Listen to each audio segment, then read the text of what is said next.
Você já ouviu falar em DNA? Você já ouviu falar em RNA? Quais são as características básicas dos ácidos nucleicos que formam justamente o DNA e o RNA? Não sabe? Então me acompanha. Mas antes disso, por favor, Samacholi pede, faça sua inscrição, deixe o seu like, compartilhe com os amigos e vamos lá. O que são ácidos nucleicos? Ácidos nucleicos são moléculas químicas orgânicas formadas de unidades básicas chamadas de nucleotídeos. E o que são nucleotídeos, professor? Vamos lá. O nucleotídeo ele é uma unidade básica, como eu já falei, só que ele é formado de três estruturas, que no caso são fosfato, uma pentose e as bases nitrogenadas. Vou repetir. Fosfato, que é o mais externo, a pentose, que é um açúcar, eu vou explicar depois novamente, e as bases nitrogenadas, que são as partes mais importantes que nós precisamos conhecer. Beleza? Então, por favor, acompanhe o resto do raciocínio. Ácidos nucleicos, formado pelo quê? Nucleotídeos. Primeira parte, o fosfato. O fosfato ele é muito importante, ele vai fazer parte do nucleotídeo na formação do ácido nucleico.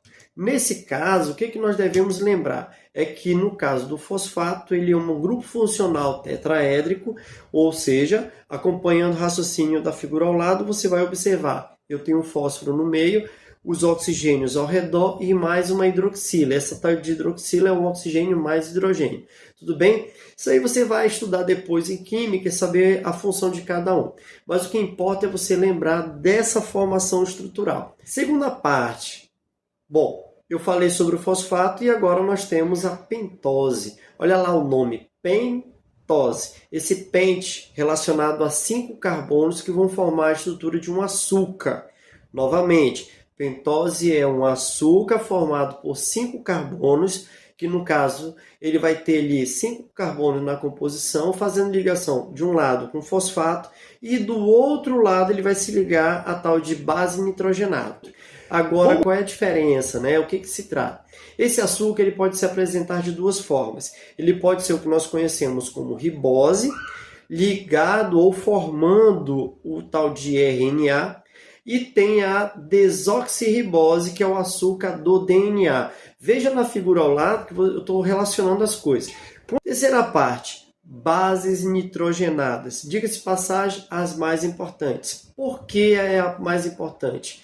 Porque as bases nitrogenadas elas vão variar na formação do nucleotídeo e isso vai fazer com que haja ali uma variação também da formação do DNA ou do RNA. E isso é importante, professor? Com certeza absoluta. É justamente a composição, é justamente essa reorganização das bases nitrogenadas, essa recombinação, que vai gerar novas informações no nosso material genético. Nós temos dois grupos, as chamadas bases púricas e as bases pirimídicas, ou pode aparecer na prova de vocês como bases purinas ou pirimidinas. Bom, você vai observar que as bases púricas nós temos adenina e guanina. E nas bases pirimídicas nós temos timina ou uracila e nós temos a citosina. Bom, observe que nós temos 5 bases diferentes, mas 2 são dipúricas, adenina e guanina, e as outras 3 são de pirimídicas ou pirimidinas.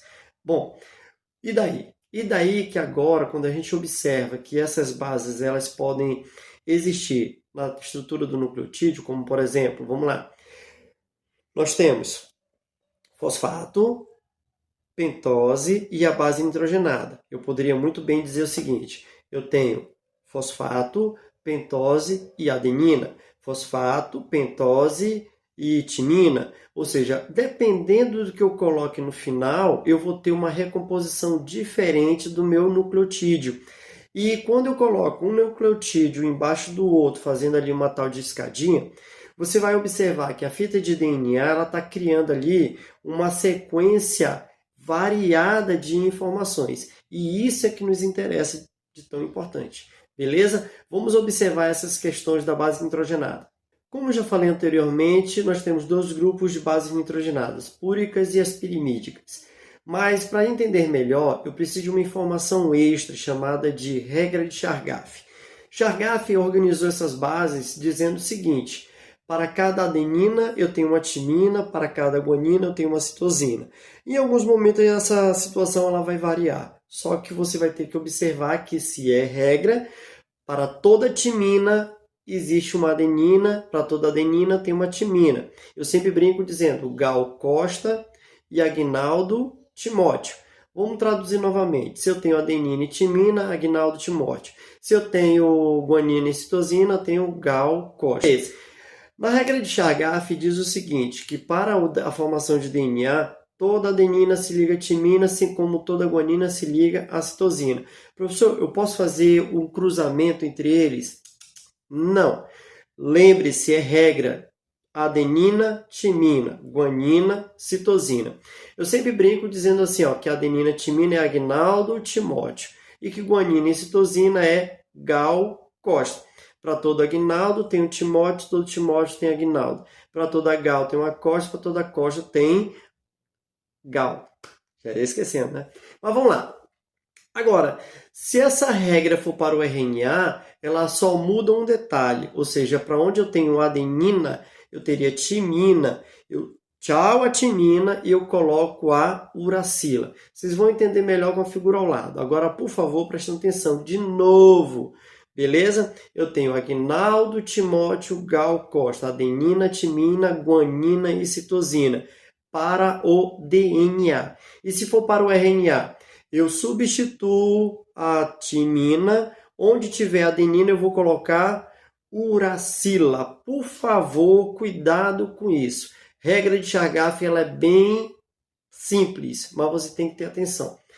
Show! Vamos continuar. Agora, caracterizando os dois tipos de ácido nucleico, ou seja, DNA e o RNA. Primeiramente, DNA. Você observa ao lado que o DNA ele se apresenta como uma fita dupla, ou seja, eu tenho duas fitas que vão se enrolando. Lembrando, essas duas fitas elas são invertidas, ou seja, uma sobe e a outra desce, mas mesmo assim, regrinha básica, tá? Regrinha básica.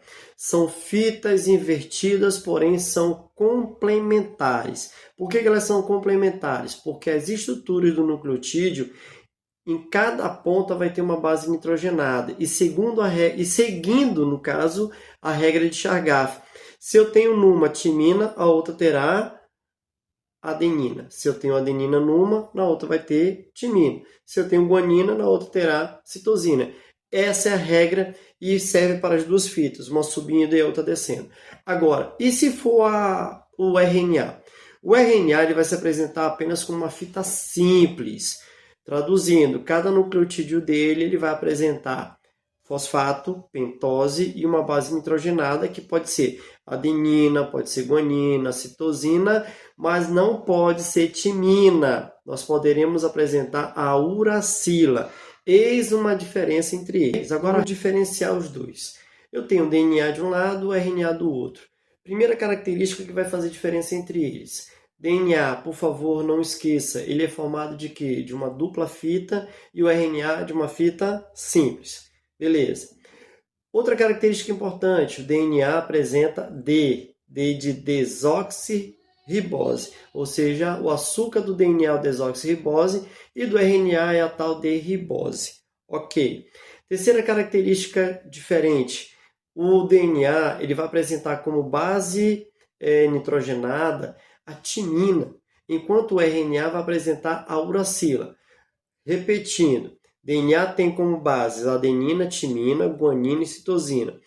O RNA vai apresentar adenina, uracila, guanina e citosina. Então, uma das diferenças entre eles é a base nitrogenada.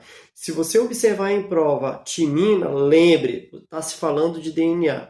Se ele falar em uracila, aí sim você pensa no RNA. Agora, uma última diferença que pode aparecer em prova, acho difícil, mas pode, que seria a ideia do oxigênio. Desoxirribose. Olha lá, o desoxirribose significa que ele vai ter oxigênios a menos, enquanto ribose tem a mais. É só você observar, por exemplo, a pentose de cada um. Quando eu tenho a pentose desoxi, eu tenho oxigênio a menos. Quando eu tenho ribose, eu tenho oxigênio a mais. Essa diferença é besta, mas eu já vi aparecer em questões de prova. Beleza? Meu amigo, se você chegou até aqui, por favor, minha gratidão total de coração. Agradeço, mas me ajuda. Faça lá. Inscreva-se, deixe seu like, compartilhe, estude novamente, assista novamente, aperte aí no sininho que é para você receber novas informações e vamos nos acompanhando. Show!